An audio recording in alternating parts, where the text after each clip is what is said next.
Hi అండి, అందరూ ఎలా ఉన్నారు? నా ఛానల్ కనుక ఫస్ట్ టైం చూస్తుంటే ప్లీజ్ సబ్స్క్రైబ్ చేసుకోండి, లైక్ చేయండి.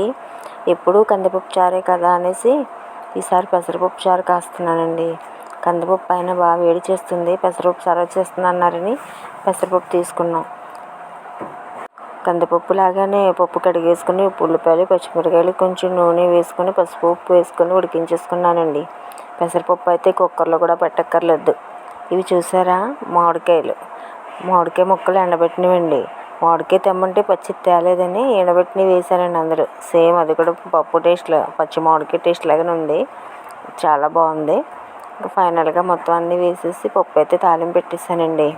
పప్పు అయితే చాలా బాగుంది. ఇక్కడైతే తాలింపు పెట్టేసుకుంటున్నానండి. కందిపప్పు మామిడికాయ కాకుండా ఇలా పెసరపప్పు మామిడికాయ ఎంతమందికి ఇష్టమండి?